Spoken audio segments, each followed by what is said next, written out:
नमस्कार, सुभाष अकॅडमीमधलं तुमचं स्वागत आहे.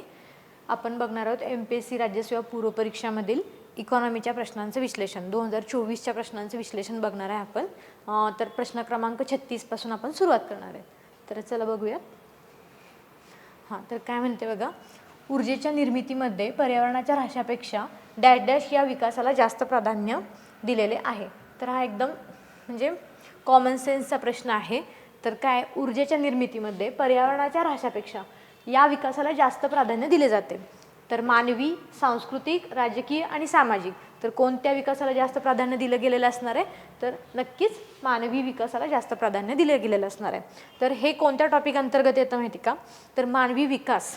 आता ह्या क्वेश्चनचा असं काही पर्टिक्युलर सोर्स वगैरे नाही आहे, हा कॉमन सेन्सने आपण उत्तरापर्यंत पोहोचू शकतो. तर ह्याचं काय आहे, मानवी विकास आणि शाश्वत विकास जे आपण अभ्यासतो इकॉनॉमीचा अभ्यास करत असताना, किंवा देसले पार्ट 2 मध्ये देखील शाश्वत विकास नावाचा टॉपिक आहे, ठीक आहे.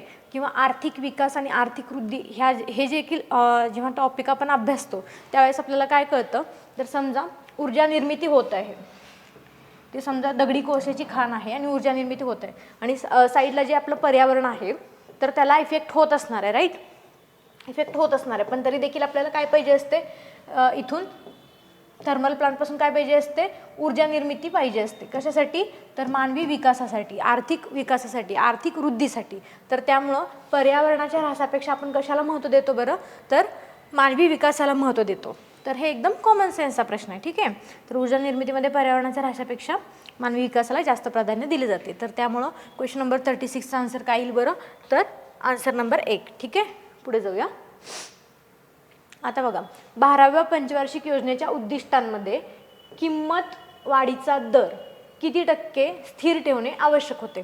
तर ह्याचं देखील हे सांगू शकते की असं आपण जर का प्रत्येक सोर्स जर बघत बसलं तर काय होतं, पर्टिक्युलर किंमत वाढीचा दर किंवा 12व्या पंचवार्षिक योजनेबद्दल एवढाच फॅक्च्युअल डाटा आपल्याला एकाच असं सोर्समध्ये भेटत नाही, ठीक आहे. तर अशा वेळेस तुम्ही लॉजिक पण अप्लाय केलं पाहिजे.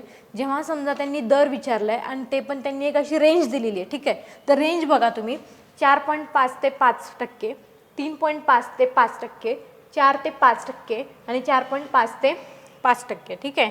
तर बघा इथे काय, इथे कितीचा फरक दिसतो तुम्हाला, 1.5चा फरक दिसतो. इथे काय आहे बरं, 1चा फरक दिसतो, ठीक आहे, 1% फरक दिसतो. आणि इथे पण कसं आहे बरं, 1%चा फरक दिसतो. मग आपल्याला जेव्हा किंमत वाढीचा दर असं काही जर का ठरवायचं असेल तर त्याचं टार्गेट कसं ठेवलेलं असतं, तर मिनिमम रेंज असते ती, का तर तेवढ्या ॲक्युरसीनं ती गाठायची असते, ठीक आहे. त्यामुळं आन्सर येईल 4.5 ते 5%, ठीक आहे. तर 12व्या पंचवार्षिक योजनांच्या उद्दिष्टांमध्ये किंमत वाढीचा दर किती टक्के स्थिर ठेवणे आवश्यक होतं, तर 4.5 ते 5%, ओके. तर आन्सर नंबर आहे 37च्या प्रश्नाचं आन्सर नंबर 1. पुढे जाऊया.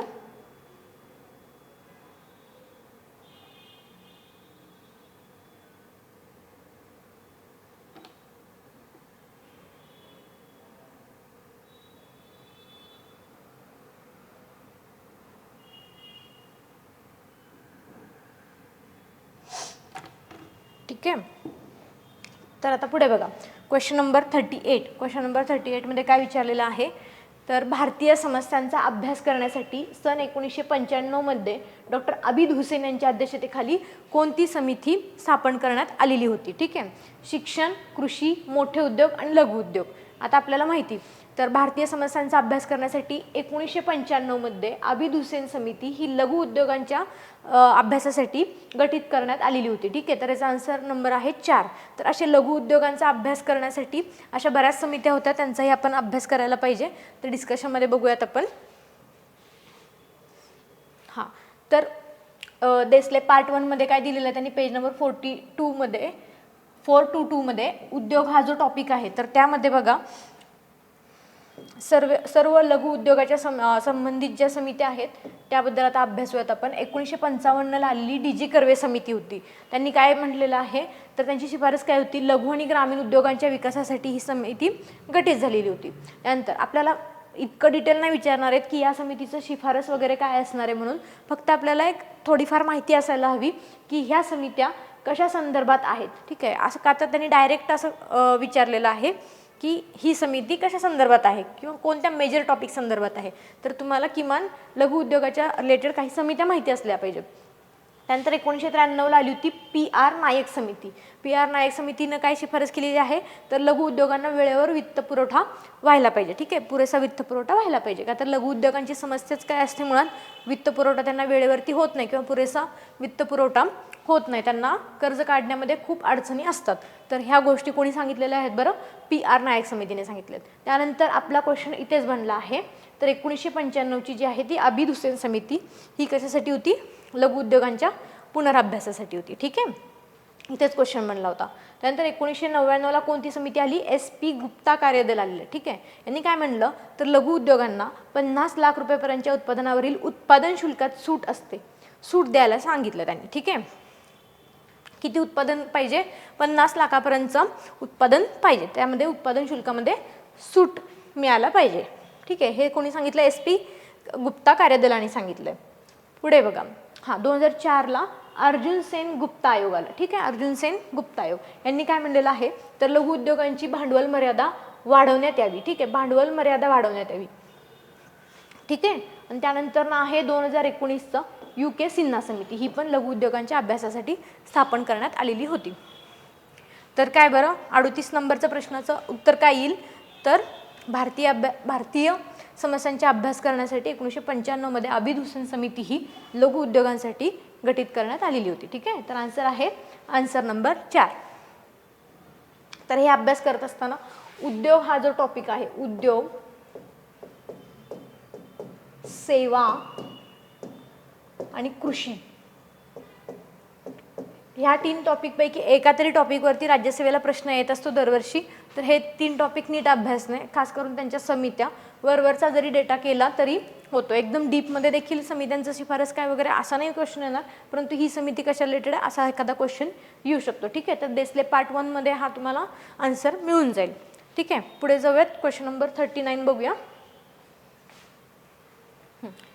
काय विचारलंय, तर कर्मचारी भविष्य निर्वाह निधी कायदा, ठीक आहे, एम्प्लॉयमेंट प्रोव्हिडंट फंड ऍक्ट कधीचा आहे हे क्वेश्चन विचारलेला आहे. ठीक आहे, तर तो कधीचा आहे, 1952चा आहे. ठीक आहे, असा एखाद्या ऍक्ट बद्दल ते क्वेश्चन विचारतात. फूड सिक्युरिटी ऍक्ट बद्दल एकदा क्वेश्चन विचारला होता त्यांनी, आता त्यांनी कशाबद्दल विचारले, कर्मचारी भविष्य निर्वाह निधी कायद्याबद्दल विचारलेला आहे. तर काय असतो हा कायदा, तर एम्प्लॉई प्रोव्हिडंट फंड ऍक्ट 1952चा आहे. तर तो नोकरदारांसाठी भारत सरकारची सामाजिक सुरक्षा योजना आहे. ठीक आहे, ही काय आहे बरं, ही सामाजिक सुरक्षा योजना. यामध्ये पण क्वेश्चन, ह्या टॉपिक अंतर्गत पण क्वेश्चन येतात. पार्ट 2 मध्ये देसलेंच्या सामाजिक सुरक्षा हा जो टॉपिक आहे त्याच्यामध्ये बरेच घटक असतात. तर कोणासाठी कोणती योजना चालू केलेली आहे किंवा कोणासाठी काय कायदा आहे का, तर या गोष्टी आपण अभ्यासल्या पाहिजे. ठीक आहे, तर पैसे कर्मचाऱ्यांच्या ते निवृत्तीनंतर न भेटत असतात. ठीक आहे, ओके, त्यालाच काय म्हणतात, कर्मचारी भविष्य निर्वाह निधी. आणि तो कायदा कधीचा आहे, तर 1952चा आहे. ठीक आहे, हा, तर सामाजिक सुरक्षा, ठीक आहे, हा जो टॉपिक आहे ना त्या अंतर्गत हा आपण हे अभ्यासू शकतो का, तर कर्मचाऱ्यांसाठी असलेली सामाजिक सुरक्षेच्या अंतर्गत हा कायदा आहे. ठीक आहे, क्वेश्चन नंबर 40 बघा, दृष्टिकोन नियोजन म्हणजे काय. दृष्टिकोन नियोजन म्हणजे काय, जर का ऑप्शन पाहताना जर का बघितलं तर 20 ते 25 वर्षासाठी दीर्घकालीन नियोजन हे ऑप्शन वाचल्यावरती करेक्ट वाटतं. तरी देखील आपण पुढे जाऊयात. तर दीर्घकालीन लक्ष 15, 20 किंवा 25 वर्षाच्या कालावधीसाठी आगाऊ ठरवणे, हे दोन्हीमध्ये देखील जास्त मोस्ट करेक्ट आन्सर काय, ऑप्शन काय आहे बरं, तर हे आहे. तर हे करेक्ट आहे. ठीक आहे, पुढे बघा, 15 ते 20 वर्षांच्या संपूर्ण कालावधीसाठी एक योजना कसं काय असणार आहे ना, का तर दृष्टिकोन नियोजन येते, तर ते एक योजना नसणार आहे, त्यामुळे हे सेंटेन्स चुकीचं आहे. त्यानंतर व्यापक उद्दिष्टे आणि लक्ष 1 किंवा 2 वर्षात साध्य करणे. 1 किंवा 2 वर्षात कसं काय साध्य करता येईल, का तर दृष्टिकोन नियोजन आहे, त्यामुळे मोठं रेंज असणार आहे त्या वर्ष कालावधीचं, त्यामुळे 1 किंवा 2 वर्षात साध्य करणे हे काय आहे बरं, सेंटेन्स चुकीचं आहे. आणि त्यामुळं 3 ऑप्शन गेला आणि 4 ऑप्शन गेला. आता ए आणि बी मध्ये पाहिलं तर मोस्ट करेक्ट आन्सर काय आहे बरं, तर बी आहे, दीर्घकालीन लक्ष 15, 20 किंवा 25 वर्षाच्या कालावधीसाठी आगाऊ ठरवणे, त्यामुळे आन्सर असणार आहे आन्सर नंबर 1. तर आता आपण पर्स्पेक्टिव्ह प्लॅनिंग बघूया. दृष्टिकोन नियोजन, तर पर्स्पेक्टिव्ह प्लॅनिंग म्हणजे काय, तर लॉंग टर्म प्लॅनिंग. ठीक आहे, long term planning, long range targets set in advance for period of 15, 20 आणि 25 इयर्स. लॉंग रेंज असते प्लॅनिंगची आणि ती कसं सेट केलेली असते, ॲडव्हान्समध्ये सेट केलेली असते 15, 20 आणि 25 वर्षांच्या कालावधीसाठी. ठीक आहे, परंतु यामध्ये it does not imply one plan for the entire period of 15 to 20 years. एकच अशी काही योजना नसते 15 ते 20 वर्षांसाठी, तर खूप जास्त टार्गेट्स असतात 15 ते 20 आणि 25 वर्षांसाठी. ठीक आहे, त्यामुळेच आपण काय केलेलं आहे बरं, 3 नंबरचं जे सेंटेन्स आहे यामधलं सी नंबरचं 15 ते 20 वर्षांच्या संपूर्ण कालावधीसाठी एक योजना हे कट केलेलं आहे. ठीक आहे, आणि हे मोस्ट करेक्ट आन्सर आहे ए आणि बी मध्ये जर का कम्पेअर केलं तर. त्यामुळे 40चा आन्सर आहे, आन्सर नंबर 1 केवळ बी. पुढे जाऊया. स्त्रियांच्या शिक्षणामुळे प्रजनन क्षमता कमी होते. काय म्हणलं इथं, प्रजनन क्षमता कमी होते. आता आपण प्रश्न जर नीट पाहिला तर आपल्याला उत्तरापर्यंत पोहोचता येईल. नीट वाचायचं. स्त्रियांच्या शिक्षणामुळे प्रजनन क्षमता कमी होते. कारण विचारलेलं आहे त्यांनी. शिक्षणामुळे स्त्रियांच्या कामाच्या संधी सुधारतात. कामाच्या संधींचा काही संबंध आहे का इथे, नाही आहे. ठीक आहे, पुढे बघा. शिक्षित स्त्रियांना स्वतःच्या मुलांनी शिक्षित व्हावे असे वाटते. त्यामुळं प्रजनन क्षमता कमी होण्याचं काही कारण आहे का, नाही. ठीक आहे, पुढे बघा. शिक्षण आणि साक्षरता स्त्रियांना गर्भनिरोधक विषयी अधिक ग्रहणक्षम बनवते. बरोबर आहे, यस. गर्भनिरोधक विषयी अधिक ग्रहणक्षम बनवते म्हणजे गर्भनिरोधक साधने काय आहेत हे शिक्षित आणि साक्षर असलेल्या महिलांना कळतं. त्यामुळे काय होतं, प्रजनन क्षमता कमी होते आणि हे त्याचं कारण बनतं. स्त्रियांची आर्थिक स्थिती सुधारते, हे त्याचं कारण आहे का बरं, नाही. मोस्ट अप्रोप्रिएट आपल्याला सेंटेन्स शोधून काढवायचं असतं. तर त्यामुळे आन्सर काय बरं, 41चा आन्सर येईल केवळ सी, ऑप्शन नंबर 2. ठीक आहे, तर आता बघा हे कॉमन सेन्समधून डेव्हलप व्हायला पाहिजे. अशा प्रकारचं जर काय क्वेश्चन तयार होत असेल तर ते कॉमन सेन्समधून डेव्हलप व्हायला पाहिजे. आणि प्रत्येक वेळेस ना आपण क्वेश्चन नीट वाचायला शिकलं पाहिजे. प्रजनन क्षमता कमी होते याचं कारण विचारलेलं आहे त्यांनी, त्यामुळे बाकीच्या गोष्टींचं काही ते संबंध नसतं. आता जनसांख्यिकी हा जो टॉपिक आहे पार्ट 2 मध्ये दिलेला आहे देसलेच्या, तर ते जर अभ्यासलं तर आपल्याला इतर माहितीवरून या आन्सरपर्यंत कसं पोहोचता येतं तर ते बघूयात. हां, तर बघा, जनसांख्यिकी हा जो टॉपिक आहे पेज नंबर 31 आणि 32 मध्ये दिली. तिथं हे जे जनन दर, ठीक आहे, त्यानंतर जन्मदर, त्यानंतर प्रजनोत्पादन दर, हे जे आहेत तर ह्या गोष्टी, हे जे यांची व्याख्या जी आहे ते आपण करून घेतले पाहिजे. ठीक आहे, कशाला म्हणायचं जनन दर किंवा जन्मदर कशाला म्हणायचं, मृत्यूदर कशाला म्हणायचं, हे सगळ्या गोष्टी आपण करून घेतल्या पाहिजे. तर आता त्यांनी तिथं खाली काय दिलेलं आहे, तर जन्मदर खालील घटकांवर अवलंबून असते. ठीक आहे, कोणत्या कोणत्या घटकावरती जन्मदर अवलंबून असतो तर ते बघा. स्त्रियांचे लग्नाचे वेळचे वय, जननक्षम वयातील जनन दर. ठीक आहे, जननक्षम वय किती असतं बरं महिलांचं, तर 15 ते 49 हे जे वर्ष असतात ते काय असतात तर जननक्षम वयातील जनन दर. जननक्षम वयोगट असतं. हे जननक्षम वयोगट म्हणजे काय, तर ह्या कालावधीमध्ये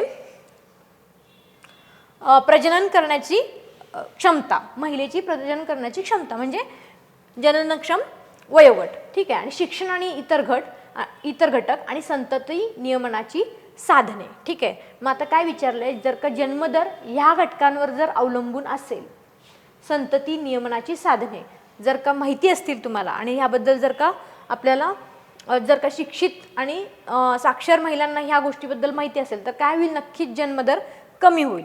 त्यामुळे जन्मदर हे कशावरती अवलंबून असतं, संतती नियमनाच्या साधनांवरती अवलंबून असतं. तर त्याच पद्धतीने स्त्रियांची साक्षरता जर का वाढली किंवा शिक्षण जर का त्यांच्यापर्यंत पोहोचलं तर रोजगार क्षमता वाढतेच, कुटुंब शिक्षित होतोच, आर्थिक स्थिती पण सुधारतेच, परंतु प्रजनन क्षमता काय होते, कमी होते. ठीक आहे, आणि कारण गर्भनिरोधक बाबींविषयी अधिक जागरूकता त्यांना असते.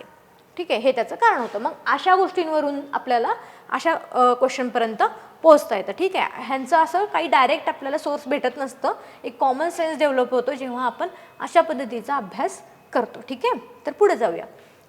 क्वेश्चन नंबर 42 बघा आता.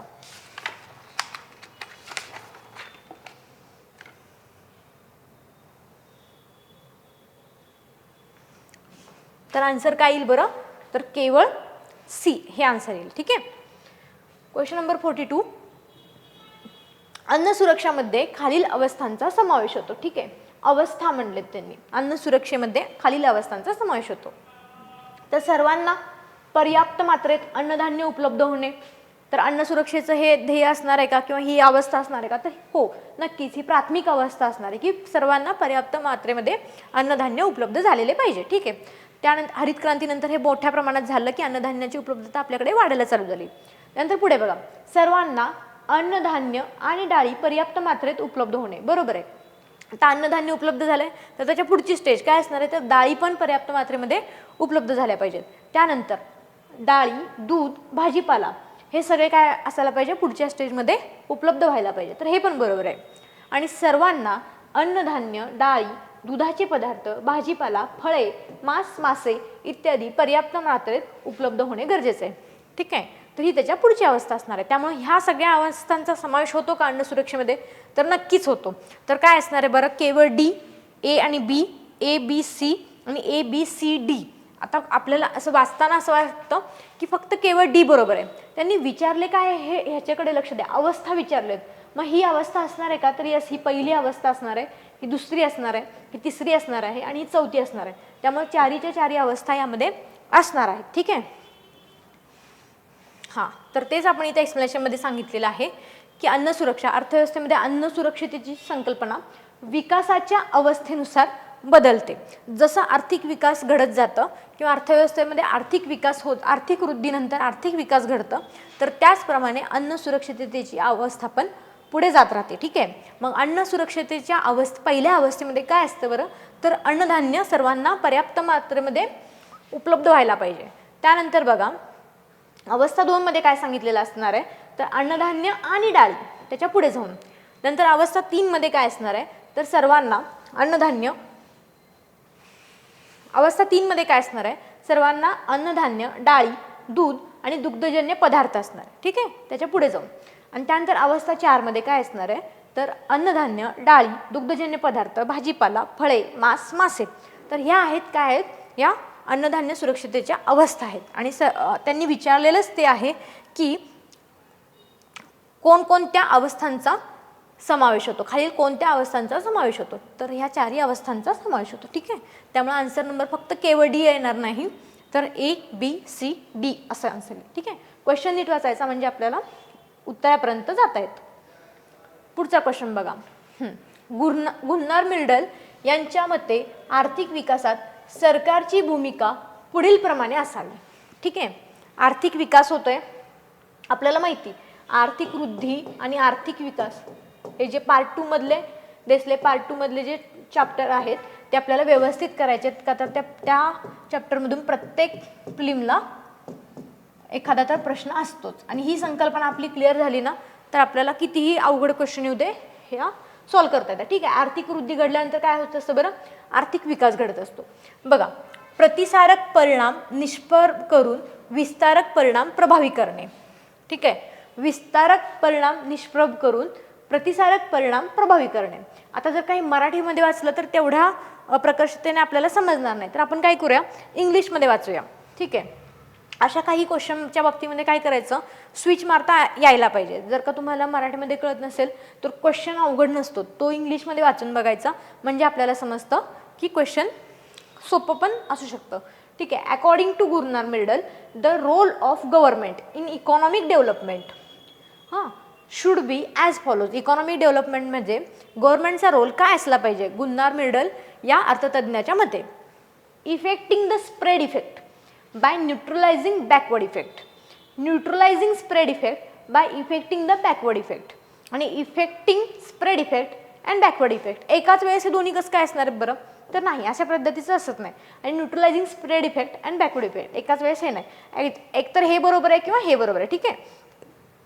तर आधी स्प्रेड इफेक्ट आणि बॅकवर्ड इफेक्ट आपण काय आहे ते समजून घेऊया. हां, गुन्नार मिल्डल काय सांगतात, तर स्प्रेड इफेक्ट आणि बॅकवर्ड इफेक्ट बद्दल ते बोलत आहेत. तर बघा, स्प्रेड इफेक्ट आधी बघूया आपण. एखाद्या भागाच्या विकासाचा दुसऱ्या भागावर जर का सकारात्मक प्रभाव झाला तर काय म्हणायचं, त्याला स्प्रेड इफेक्ट म्हणायचं.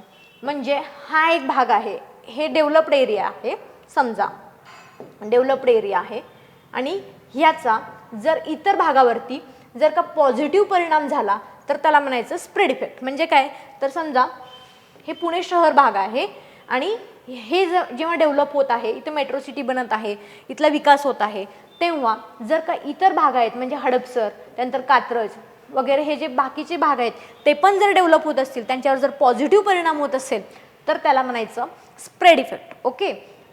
पण आता त्याच्या विरुद्ध काय येईल बरं, जर का डेव्हलप्ड एरिया आहे, एखादा भाग आहे, त्याचा विकासाचा दुसऱ्या भागावर जर का नकारात्मक प्रभाव पडत असेल तर त्याला म्हणायचं बॅकवर्ड इफेक्ट. ठीक आहे. ह्या भागावर जर का निगेटिव्ह इम्पॅक्ट पडत असेल तर त्याला म्हणायचं बॅकवर्ड इफेक्ट. कसं निगेटिव्ह इम्पॅक्ट पडेल बरं या भागावरती, तर समजा हा भाग आहे आणि हाच भाग फक्त डेव्हलप होत आहे, तर इथला भाग काय, इथले लोक काय करणार आहेत बरं, स्थलांतर करणार आहेत. त्यामुळे इथे काय होणार आहे बरं, ब्रेन ड्रेन होणार आहे. ठीक आहे. यासारख्या भागामध्ये ब्रेन ड्रेन होणार आहे. मग इथे कसा प्रभाव पडेल बरं, निगेटिव्ह प्रभाव पडेल, तर त्याला म्हणायचं बॅकवर्ड इफेक्ट. ठीक आहे.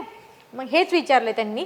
ह्या अशा वेळेस गव्हर्नमेंटचा रोल काय असला पाहिजे, गव्हर्नमेंटनं कोणत्या गोष्टींना सपोर्ट केला पाहिजे, तर आपण अशा हे जर कन्सेप्ट क्लिअर झालं तर आपण उत्तरापर्यंत पोहोचू शकतो. तर बघा, हां, तर गव्हर्नमेंट काय करणार आहे, तर effecting the spread effect. Spread effect काय करणार आहे, याला अजून उत्तेजन देणार आहे. Effecting the spread effect and by neutralising the backward effect. ठीक आहे. स्प्रेड इफेक्टला काय करणार आहे, ते उत्तेजन देणार आहे आणि बॅकवर्ड इफेक्टला काय करणार आहे बरं, न्यूट्रलाइज करणार आहे, म्हणजे कमी करणार आहे. त्यामुळं आन्सर नंबर काय येईल, आन्सर नंबर 1 येईल. ठीक आहे. प्रतिसारक परिणाम निष्प्रभ करून विस्तारक परिणाम प्रभावी करणे. विस्तारक म्हणजे स्प्रेड इफेक्ट प्रभावी करायचा आपल्याला. ठीक आहे. त्यामुळे आन्सर नंबर काय येईल, केवळ अ. ठीक आहे. मग आता आपण सोर्स माहिती असणं याच्यामध्ये गरजेचं होतं का, आपण डायरेक्ट जर का इंग्लिशमध्ये जरी वाचलं असतं तरी तुम्हाला या उत्तरापर्यंत पोहोचता आलं असतं. म्हणजे काही प्रश्नांच्या बाबतीत असंच असतं की जर का तुम्ही सोर्स वाढवत बसले, हे प्रश्न कुठून आलं हे जर का शोधत बसलं तर आपल्याला एकापेक्षा अनेक सोर्सपर्यंत आपण जातो आणि कन्फ्युजन वाढून घेतो आणि तेवढा डाटा करणं संयुक्तिक नसतं कधीही. तर तुम्ही मेन म्हणजे कन्सेप्टवरती भर देत चला. कन्सेप्ट जर क्लिअर झाले किंवा आपण कोणतीही संकल्पना वाचताना जर का व्यवस्थित वाचली तर त्या एका संकल्पनेवरून अनेक प्रश्न सुटू शकतात. ओके. तर त्यामुळे अशा पद्धतीचे क्वेश्चन सोडवताना जर का अवघड वाटलं, मराठीमध्ये वाचणं अवघड वाटलं तर इंग्लिशमध्ये वाचत चला, इंग्लिशमध्ये सोपं असतं. ठीक आहे. पुढे जाऊया. Question number 44. हां, पॉवर्टी गॅप इंडेक्स. यावरती पण दरवर्षी एखादा प्रश्न असतो म्हणजे असतो. म्हणजे दारिद्र्य आणि बेरोजगारी. दारिद्र्य आणि बेरोजगारी हा जो टॉपिक आहे यावरती आयोग फिक्स एखादा क्वेश्चन काय करतो, दरवर्षी विचारतो. त्यातल्या त्यात पण त्यांनी दारिद्र्यावरच्या समित्या खूप वेळा विचारलेल्या आहेत. तेंडुलकर समिती आणि रंगराजन समिती, त्यांच्या फॅक्च्युअल गोष्टी पण विचारलेल्या आहेत. परंतु इतरही जे काही समित्या आहेत, आता हा कुठून आला बरं, गौरव दत्त आणि मार्टिन यांनी काय केलं होतं बरं, पॉवर्टी गॅप इंडेक्सबद्दल गणना केली होती. ठीक आहे. तर त्यावरून हा क्वेश्चन आलेला आहे. तर काय म्हणते बघा, हा निर्देशांक खालीलपैकी कोणत्या कारणासाठी काढला जातो असे गौरव दत्त आणि मार्टिन रेव्हलिन यांनी सांगितले आहे. ठीक आहे. तर कोणत्या कारणासाठी काढला जातो, तर दारिद्र्य दूर करण्याकरता किती कॅलरीज तूट भरून काढावी लागेल. कॅलरीज संदर्भात बोलत आहे का बरं हे, तर नाही. दारिद्र्य दूर करण्याकरता किती उत्पन्नातील तूट भरून काढावी लागेल. उत्पन्नातील तूट बद्दल बोलतोय का, तर येस, उत्पन्नातील तूट बद्दलच बोलत आहे. ठीक आहे. आणि तूट बद्दल बोलत आहे आपण का, तर पॉवर्टी गॅप कशी मोजली जाते, तर समजा ही आहे दारिद्र्य रेषा. ठीक आहे.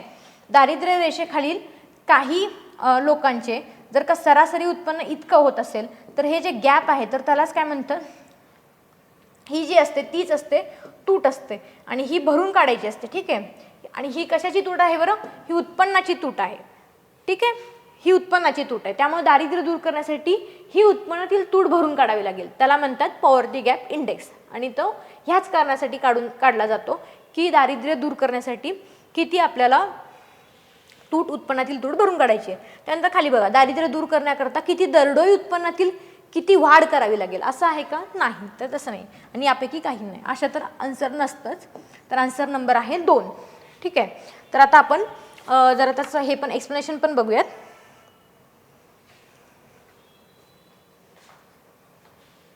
हां, पॉवर्टी गॅप इंडेक्स गौरव दत्त आणि मार्टिन रेव्हलिन यांनी काय केलेलं आहे, 1989 मध्ये प्रादेशिक असमतोल आणि दारिद्र्य विषयक अहवाल जाहीर केलेला आहे.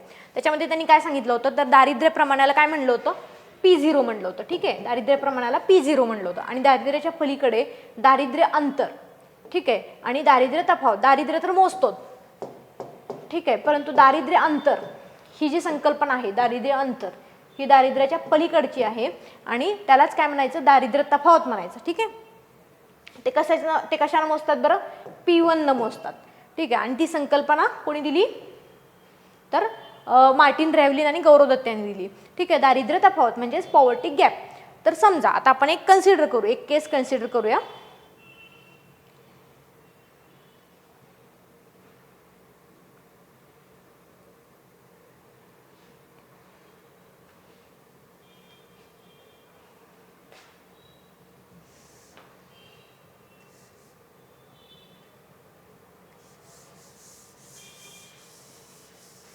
तर आपण हे समजूनच घेऊया. ठीक आहे, इथेच आपण हे कन्सेप्ट क्लिअर करू. समजा आता बघा, दैनिक दरडोई खर्च दारिद्र्य रेषा 20 रुपये आहे. ठीक आहे, दैनिक दरडोई खर्च दारिद्र्य रेषा 20 रुपये म्हणजेच काय, दैनिक दरडोई दारिद्र्य रेषा 20 रुपये म्हणजे काय, तर एखादा मनुष्य जर का दिवसाला 20 रुपये देखील कमवू शकत नसेल तर तो काय होतो, दैनिकरित्या त्या दारिद्र्याच्या पातळीमध्ये येतो. ठीक आहे, तर आपण ते पकडलं जर 20 रुपये आहे. ठीक आहे, कन्सिडर केलं. यानुसार दारिद्र्य रेषेखालील लोकसंख्या जर का 40% आहे. ठीक आहे, 40% आहे आणि दारिद्र्य रेषेखालील लोकसंख्येचे सरासरी उत्पन्न जर का 13 रुपये आहे. ठीक आहे, किती असायला पाहिजे, खरं तर 20 रुपये असायला पाहिजे. परंतु जर का असे काही एक 50 जणांचा आपण काय घेतलं, संच घेतला 50 लोकांचा आणि त्यांचं जर का सरासरी उत्पन्न काढलं तर ते किती आहे बरं, 13 आहे आणि त्यांचं लोकसंख्येचं हे किती आहे, टक्केवारी किती आहे, 40%. तर ते कसं काढायचं बघा, आपण P1 म्हणजे काय म्हणलेलं आहे, दारिद्र्य अंतर म्हणलं आणि आपल्याला तेच काढायचं आहे, पॉवर्टी गॅप काढायचं आहे आपल्याला. P0 म्हणजे काय, दारिद्र्याचे प्रमाण आणि Z - Y - Y म्हणजेच बघा P1 काढायचं आहे आपल्याला. 40 काय आहे, दारिद्र्याचे प्रमाण 40%. 20 काय आहे, आपल्याला दैनंदिन खर्च आहे, परंतु सरासरी किती निघाली, 13 आणि डिवायडेड बाय 20. तर आन्सर किती आलं, 40%. म्हणजेच किती आहे बरं, P1 14% आला. त्यामुळे दारिद्र्य अंतर काढल्यामुळे अर्थव्यवस्थेतील दारिद्र्य दूर करण्यासाठी किती उत्पन्न तूट भरून काढावी लागेल ते कळते. ठीक आहे, दारिद्र्य अंतर काढल्यामुळे काय करतं, उत्पन्नातील किती तूट भरून काढावी लागते हे समजतं. तर त्यालाच काय म्हणायचं, त्यांनी काय नाव दिलेलं आहे, P1 असं नाव दिलेलं आहे. ठीक आहे, तर समजलं. तर आन्सर काय येईल मग, 44चं. तर दारिद्र्य दूर करण्यासाठी किती उत्पन्नात तूट भरून काढावी लागेल. तर आन्सर नंबर आहे 2. पुढे जाऊया. आता बघा क्वेश्चन नंबर 45. भारतातील बाललिंग गुणोत्तराच्या अंतिम सुधारित आकडेवारीनुसार मुलींच्या संरक्षण व सबलीकरणासाठी बेटी बचाओ बेटी पढाओ अभियानाला केव्हा सुरुवात करण्यात आली. ठीक आहे, आता महिला हे जे टॉपिक आहे सामाजिक सुरक्षा अंतर्गत देसले पार्ट 2 मध्ये, तर त्यामध्ये त्यांनी बरेच जे प्रॉमिनंट योजना आहेत ते दिलेले आहेत. तर बेटी बचाओ बेटी पढाओ ही खूप प्रॉमिनंट योजना आहे. तर ती कशासाठी होती, तर लिंग गुणोत्तर सुधारणा करण्यासाठी होती, बाल लिंग गुणोत्तर विशेषतः. आणि ती कधी चालू झाली आहे, तर 22 जानेवारी 2015 रोजी चालू झाली आहे. आता त्यांनी ऑप्शन पण बघा, जर तुम्हाला नीट माहीत नसेल ना तर कन्फ्युजन करण्यासारखे टाकलेले आहेत, तर आपल्याला हे माहिती असायला पाहिजे. ठीक आहे, महिला देसले पार्ट 2 मध्ये दिलेला आहे, तुम्ही जाऊन बघू शकता. बेटी बचाओ बेटी पढाओ. ठीक आहे, ही योजना 22 जानेवारी 2015 मध्ये. तर काय झालं होतं, 2011ची जनगणना जी झाली होती त्यामध्ये भारताचं बाललिंग गुणोत्तर किती होतं, 918 होतं आणि हरियाणाचं किती होतं, 834 होतं. म्हणजे सगळ्यात कमी बाललिंग गुणोत्तर हरियाणाचं होतं. ठीक आहे, आणि त्यामुळेच ह्या योजनेची सुरुवात कुठे झाली बरं, पानिपत हरियाणा येथून ही सुरुवात झालेली आहे, मुलींच्या निभावासाठी, संरक्षणासाठी आणि सबलीकरणासाठी, जे की तुम्हाला क्वेश्चनमध्ये त्यांनी सांगितलेलंच आहे. आणि याचे सदुच्च दूत कोण होते, माधुरी दीक्षित हे होते. ठीक आहे, तर बेटी बचाओ बेटी पढाओ अभियानाची उद्दिष्टे विचारतील ते हे 1 2 3 करून विचारतील यापुढे. तर कशासाठी होती, तर पक्षपाती लिंग निवडीच्या प्रक्रियेचे उन्मूलन करणे. ठीक आहे, तर काय व्हायचं, गर्भपात वगैरे करून घेतात जर का मुलगी असेल असं समजलं तर त्यामुळे बाललिंग गुणोत्तर आपल्याला कमी आढळतो. तर ते तसं होऊ नये यासाठी पक्षपाती लिंग निवडीच्या प्रक्रियेचे उन्मूलन करणे, मुलींचे अस्तित्व आणि संरक्षण सुनिश्चित करणे आणि मुलींचे शिक्षण व सहभाग यासाठी हे पण सुनिश्चित करणे. तर असं जर का 1 2 3 करून दिले तर आपल्याला माहिती असलं पाहिजे. ठीक आहे, सुकन्या समृद्धी योजना, हां त्यासोबतच बघा 22 जानेवारी 2015 ह्या योजनेचं पण डेट सेम आहे 22 जानेवारी 2015. का तर जी बेटी बचाओ बेटी पढाओ योजना चालू झाली होती तर त्याच व्यासपीठावरती ही देखील योजना चालू झाली होती. ठीक आहे. हां ही त्याच योजनेची उपयोजना म्हणून त्याच व्यासपीठावरून घोषित करण्यात आली होती. आता तिचं कसं आहे बरं तर 10 किंवा आता बघा इथे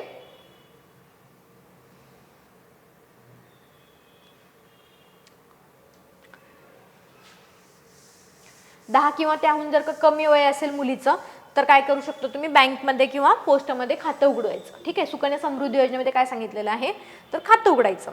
त्यानंतर जे काही आपण रक्कम त्यामध्ये जमा करतो तर ती 10 ते 18 वर्ष वयापर्यंत मुलीच्या सेफ राहणार. ठीक आहे. आणि 18व्यानंतर तुम्हाला शिक्षणासाठी त्यामधील 50% खर्च करता येणार आणि त्यानंतर 21व्या वर्षी जी काही रक्कम आहे तुमची ती व्याजासह परत मिळणार. ठीक आहे. तर ही यासाठी ही योजना आहे. तर सुकन्या समृद्धी योजना पण सेम याच डेटला चालू झाली होती त्यामुळे आपण इथे घेतलेलं आहे. तर ठीक आहे. अशा पद्धतीच्या योजना खास करून ते प्रधानमंत्री जनधन योजनेवरती तर कायम क्वेश्चन विचारतात.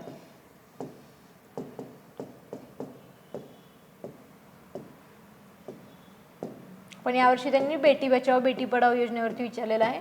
प्रधानमंत्री जनधन योजना, मुद्रा योजना, आर्थिक समावेशन या टॉपिक अंतर्गत ते अशा पद्धतीचे क्वेश्चन या योजनेवरती क्वेश्चन विचारतात. परंतु हा क्वेश्चन सामाजिक सुरक्षा या घटकावरती येऊ शकतो आणि महिला या टॉपिक अंतर्गत येऊ शकतो. ठीक आहे. योजनांवरती क्वेश्चन. पुढे जाऊया. आता याचा आन्सर आहे 22 जानेवारी 2015. पुढे बघा क्वेश्चन नंबर 46 सापेक्ष दारिद्र्य पुढील घटकावर अवलंबून असते. ठीक आहे.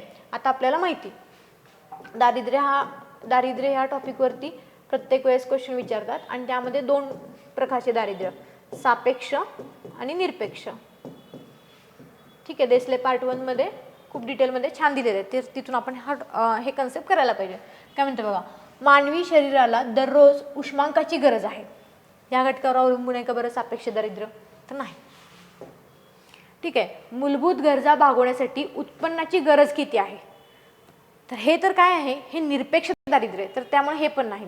तर 2 उत्पन्न गटाची तुलना करून अल्प उत्पन्न गट दारिद्र्यात येतो तर हे बरोबर आहे. आणि आवश्यक गरजा भागवता न येण्यासारखी परिस्थिती म्हणजे दारिद्र्य. हे तर संपूर्ण दारिद्र्य आहे त्यामुळे हे पण येत नाही. तर सापेक्ष दारिद्र्य कशावरती अवलंबून असतं बरं 2 उत्पन्न गटाची तुलना करणे. ठीक आहे. समजा हे काय आहे बरं हा एक उत्पन्न गट आहे आणि हा एक उत्पन्न गट आहे.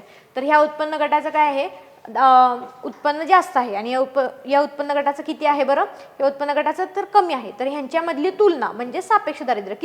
किती दारिद्र्य आहे बरं तर ह्याची तुलना म्हणजे सापेक्ष दारिद्र्य. आणि निरपेक्ष दारिद्र्य म्हणजे काय तर किमान जे जीवनावश्यक वस्तू आहेत ते सुद्धा जर का खरेदी करता येत नसेल तर ते काय असतं बरं निरपेक्ष दारिद्र्य असतं. ठीक आहे. त्यामुळं आन्सर नंबर काय येईल बरं 46चा केवळ सी म्हणजेच आन्सर नंबर 1. ठीक आहे. बघा हा आपल्याला 48 पेज नंबर मध्ये दिलेलं आहे दारिद्र्य टॉपिकमध्ये सापेक्ष आणि निरपेक्ष. सापेक्ष म्हणजे काय तर लोकसंख्येच्या सरासरी उत्पन्नापेक्षा कमी उत्पन्न असणारे म्हणजेच काय बरं सापेक्ष दारिद्र्य. आता लोकसंख्येची एक सरासरी एवढी काय आहे बरं उत्पन्न पातळी आहे पण ह्यापेक्षा जर का काही कमी असतील उत्पन्न ह्या गटाचे तर त्याला काय म्हणायचं हे जे डिस्टन्स असतं त्याला काय म्हणायचं सापेक्ष दारिद्र्य. आणि हे कधीच कमी होतं का बरं नाही. तर ते कायम त्या लोकसंख्येची एक सरासरी उत्पन्न कायमच ठरलेली असते आणि त्या रेषेच्या खाली काही लोक असणारच आहेत. ठीक आहे. 2 उत्पन्न गटाची तुलना करून अल्प उत्पन्न गट दारिद्र्य येतो. मग हा जो उत्पन्न गट असतो तो काय असतो बरं दारिद्र्यामध्ये मोडतो. त्याच्यापेक्षा गरीब या तत्वावरच सापेक्ष दारिद्र्य मोजतात. म्हणजे ह्या गटापेक्षा हा गट जो गरीब आहे ह्या गोष्टीवरतीच ह्या तत्वावरतीच सापेक्ष दारिद्र्य मोजलं जातं. त्या उलट काय आहे निरपेक्ष दारिद्र्य. निरपेक्ष दारिद्र्य म्हणजे काय तर किमान जीवनावश्यक गरजा पूर्ण न करू शकणारे. म्हणजे काय जर तुम्हाला रोज एवढं कॅलरीज जर का अन्न लागत असेल तर तेही तुम्हाला मिळत नसेल तर तुम्ही निरपेक्ष दारिद्र्यामध्ये मोडता. ठीक आहे. आणि बहुतांश वेळा आपण भारताच्या बाबतीत कसं दारिद्र्य मोजतो तर निरपेक्ष दारिद्र्य मोजतो का तर आपण अजून विकसनशील देश आहे. ठीक आहे. परंतु बऱ्याच विकसित देशामध्ये आता ही कन्सेप्ट बंद झालेली आहे का तर त्यांच्या आवश्यक गरजा बरेच जण पूर्ण करू शकतात जीवनावश्यक गरजा पण सापेक्ष दारिद्र्य मात्र कायम तिथे राहतच. गटांचे किमान उत्पन्न तथा किमान खर्च क्षमता या विचारात घेत असतात. ठीक आहे निरपेक्ष दारिद्र्यामध्ये. तर एकदम बेसिक गोष्टी आहेत. या संकल्पना क्लिअर झाल्या तर ह्याच्यामध्ये किचकट जरी क्वेश्चन आला तुम्हाला तरी यायला पाहिजे. त्यानंतर ना ह्याचे कोण अर्थतज्ञ आहेत या पद्धतीने काढणारे आणि ह्या पद्धतीने कोण अर्थतज्ञ आहेत हे देखील करून ठेवलं पाहिजे. पुढे जाऊया. तर याचा आन्सर काय येईल बरं? आन्सर नंबर 1 केवळ सी. ठीक आहे.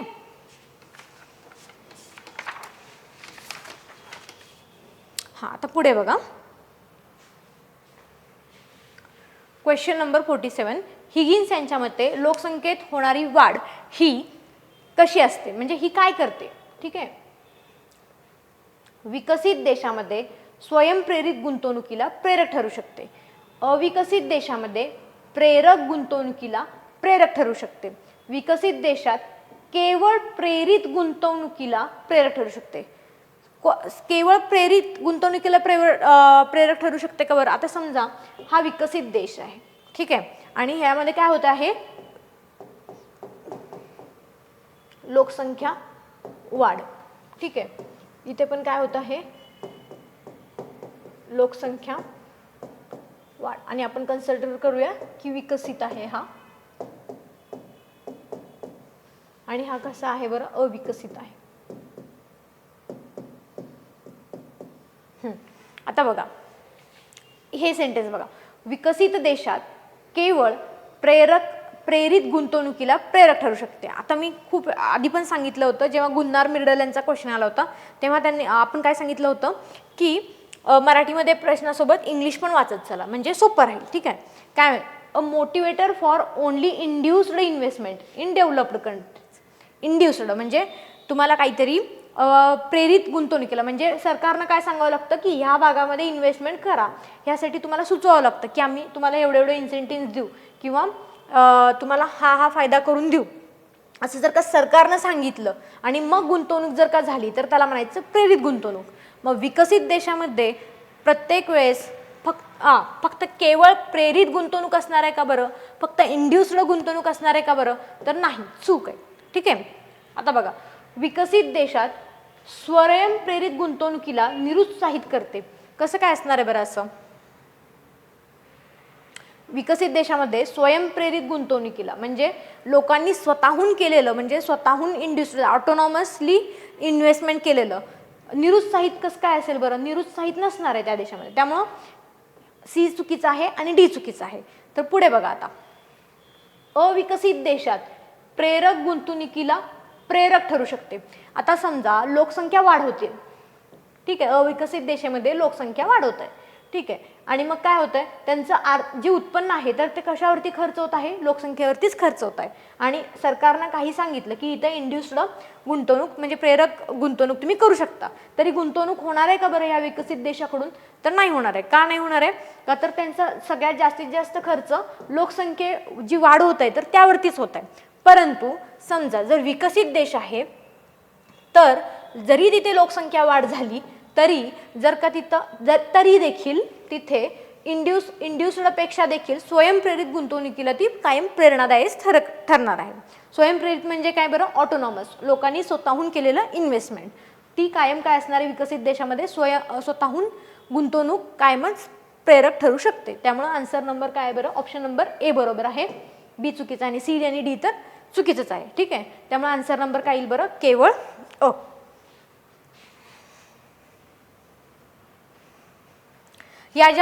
हे जे कन्सेप्ट आहेत ना, हे ॲक्च्युली कुठल्याही सोर्समध्ये असं दिलेलं नाही आहेत पर्टिक्युलरली. आपल्याला काय करावं लागेल? आपल्याला नीट व्यवस्थित सेंटेन्स वाचावं लागेल आणि त्यावरून आपल्याला अंदाज लावावा लागेल. ठीक आहे. आणि हे सगळं कधी जमेल आपल्याला? जेव्हा आपण प्रत्येक चॅप्टर वाचतो. अर्थव्यवस्थेमध्ये कसं असतं, एक चॅप्टर दुसऱ्यावरती डिपेंड असतं. चलनवाढ, पैसा, रिझर्व्ह बँक, ह्या सगळ्या गोष्टी जेव्हा आपण वाचू तर त्यावरून एक कॉमन सेन्स डेव्हलप होतो आणि त्यावरून आपल्याला हे उत्तरापर्यंत आपण पोहोचू शकतो. ठीक आहे.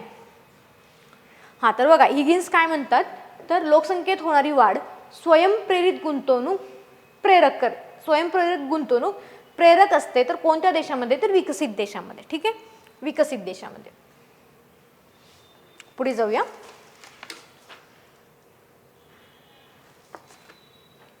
Question number 48. तर याचा आन्सर आहे केवळ अ. हा, 7व्या पंचवार्षिक योजनेत सर्वाधिक वाटा डॅश डॅशला दिला गेला आहे. आता आधी काय करायचे? ते पंचवार्षिक योजना ह्यामधलं पंचवार्षिक योजना सर्व करून जायचेत आपण.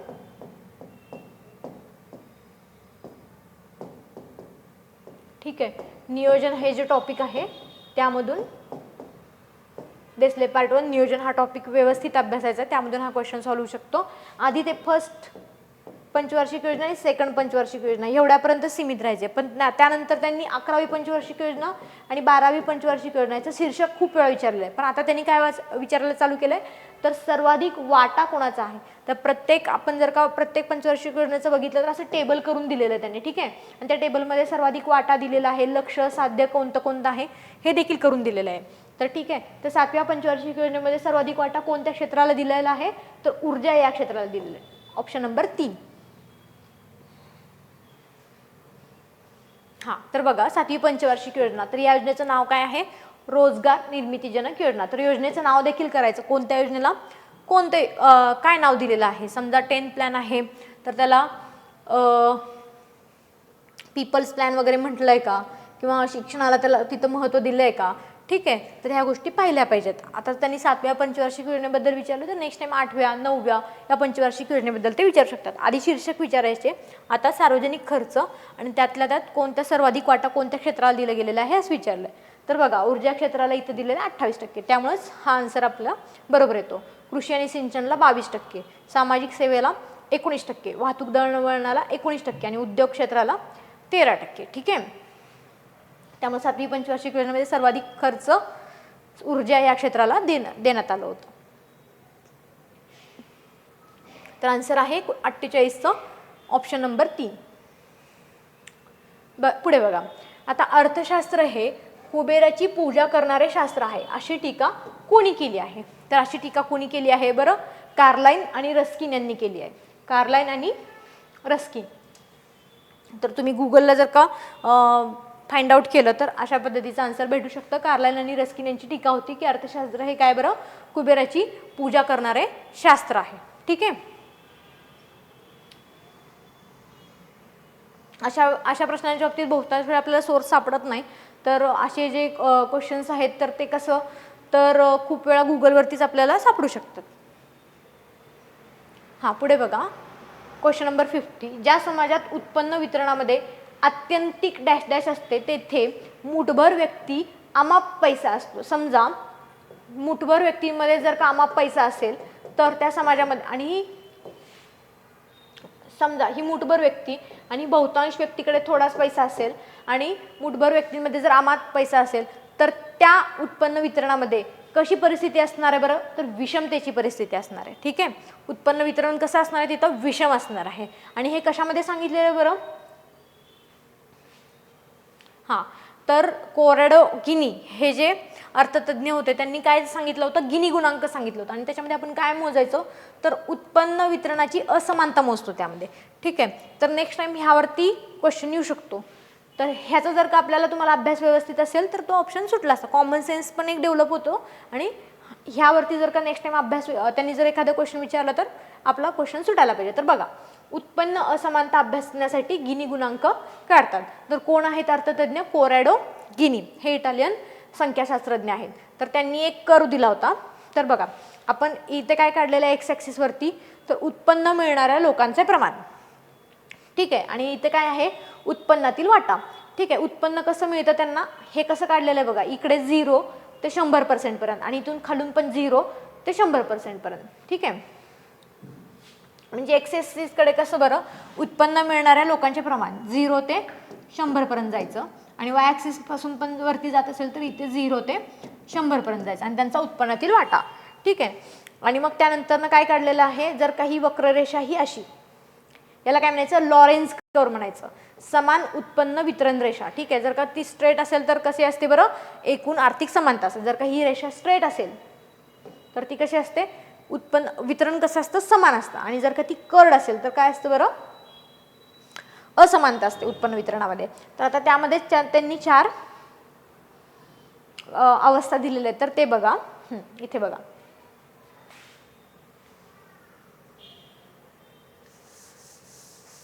हां, तर ह्या 4 अवस्था बघा तुम्हाला समजून येईल की हे बघा, ही अशी आहे, मी काढत नाही ना तर ते काय होईल, त्याचं कलर जाईल. हां, G इज इक्वल्स टू 0 म्हणजे संपूर्ण आर्थिक समानता आहे. जर का ही स्ट्रेट लाईन असेल तर काय असते बरं, संपूर्ण आर्थिक समानतेची अवस्था असते. त्यानंतर अशी जर कर्ड असेल तर ती काय असते, तिथे आर्थिक असमानता असते. त्यानंतर अजूनच खूपच जर कर्ड असेल तर काय असतं, अधिक आर्थिक असमानता असते. आणि G इज इक्वल्स टू 1 म्हणजे जर हे काय हे ह्याच्यावरतीच ओव्हरलॅप होत असेल तर सर्वाधिक आर्थिक असमानता निर्माण होते.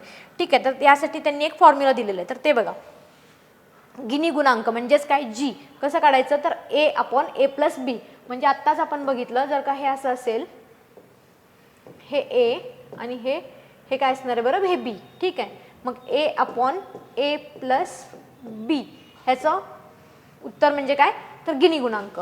उत्पन्नात जर का समानता असेल म्हणजेच 45 डिग्री अंशातील सरळ रेखालेख असेल. ठीक आहे, हे असं सरळ, तर काय म्हणायचं, याला उत्पन्नात समानता पाहिजे. ठीक आहे, आणि उत्पन्नात जर का असमानता असेल तर रेषालेखाला वक्रता येईल आणि त्यालाच म्हणतात लॉरेंझ वक्ररेषा. रेषालेखाला अशी वक्रता येईल. तर हे बघा, ही वक्रता म्हणजे ही काय बरं, ही असमानतेचं लक्षण आहे आणि ह्यालाच काय म्हणायचं, लॉरेंझ म्हणायचं, लॉरेंझ वक्ररेषा. आणि जर ही सरळ असेल तर त्याला काय म्हणायचं, समानता असणार आहे ती. म्हणजे 45 डिग्रीमध्ये जर का सरळ असेल तर त्याला ती समान असते. ठीक आहे, त्यानंतर ना हे झालं गिनी गुणांक. मग गिनी गुणांक कसं मोजतात, 0 ते 1 मध्ये मोजतात. रेंज काय आहे त्याची, 0 ते 1. देशात संपूर्ण आर्थिक समानता म्हणजेच काय 0, आणि जर 1 असेल तर देशात सर्वाधिक आर्थिक तफावत म्हणजेच काय, तर 1. ठीक आहे, तर हे झालं गिनी गुणांक. हां, आता गिनी निर्देशांक म्हणजे काय बघा, गिनी गुणांकाला जर का 100ने गुणलं, कोणत्याही एका गुणांकाला जर का 100ने गुणलं तर त्याचं काय भेटत असतो आपल्याला, इंडेक्स भेटत असतो म्हणजेच निर्देशांक भेटत असतो. तर गिनी निर्देशांक कोणत्या रेंजमध्ये मोजतात, 0 ते 100. पुन्हा एकदा सेम आहे, 0 म्हणजे काय, देशात संपूर्ण आर्थिक समानता, आणि 100 म्हणजे काय, तर देशात सर्वाधिक आर्थिक तफावत. आता हे बघा, हे कसं काढलेलं आहे बघा, म्हणजे तुम्हाला एक अंदाज येईल.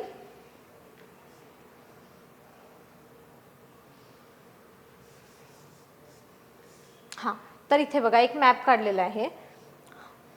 आपण हे कसं दर्शवतो, हे कन्सेप्टच क्लिअर होईल. इथं नीट लक्ष द्या.